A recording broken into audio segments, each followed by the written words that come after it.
జరగవలసింది చెప్తా. ఉవ్వెత్తున మనం ఉద్యమంలాగా ఎగిసి పడకపోతే, మనల్ని మనం కాపాడుకునే ప్రయత్నం చేయకపోతే ఎవ్వడు కూడా మన రక్షణకు రాడు. మీరు ఈ మాట రాసి పెట్టుకొని మీ గుండెలలో. ఎవడు రాడు.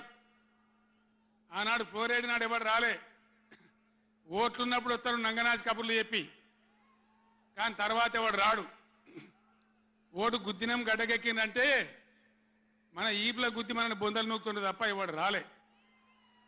ఇది జరిగిన చరిత్ర, ఇప్పుడు జరుగుతున్న చరిత్ర. దయచేసి మీరు గమనించాలి, ఇది ఆషామాషి కాదు. ఇది చిల్లర మల్లర రాజకీయ సభ కాదు. రాష్ట్ర ప్రభుత్వానికి కాదు, రాష్ట్ర నాయకులకు కాదు. ఇలా నీళ్లు వంచడానికి సిద్ధంగా ఉన్నటువంటి బ్రిజేష్ కుమార్ ట్రిబ్యునల్కు కానీ, కేంద్ర ప్రభుత్వానికి కానీ, కేంద్ర నీటిపారుదల మంత్రికి కానీ, మన నీళ్లు దొబ్బిపోదామనుకునే స్వార్థ శక్తులకు కానీ ఒక హెచ్చరిక ఈ నల్లగొండ చలో చలగొండ నల్గొండ సభ. ఇది ఏ ఒక్కరికో ఒక వ్యక్తికో కొద్ది మంది గురించో పిటికడి మంది గురించో సభ కాదు.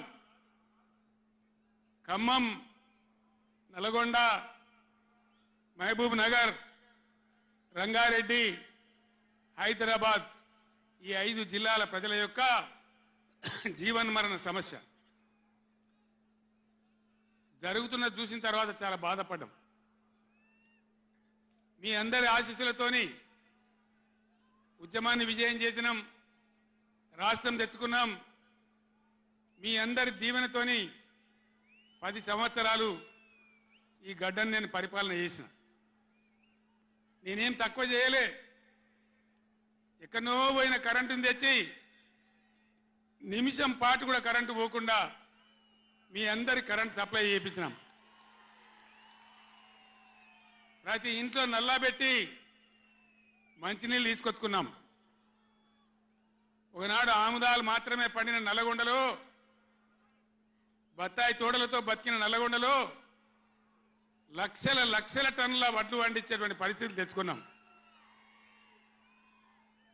అంతకుముందు లేని నీళ్లు యాడికెళ్ళి వచ్చినాయి, ఎట్లా వచ్చినాయి అంటే దమ్ము కావాలి, చేసే ఆరాటం ఉండాలి.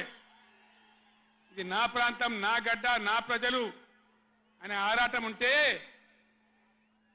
ఎట్లన్నా చేసి సాధించుకొని రావచ్చు. కృష్ణా జలాల కథ మీకు ఒక 4 నిమిషాలు చెప్తా, దయచేసి మీరు సైలెంట్గా ఉంటే మీకు అర్థమవుతుంది. ఇలా ఏమి ఏరా పేరు లేదు. ఆనాడు కొట్లాడినాం, రాష్ట్రం కోసం కొట్లాడినాం.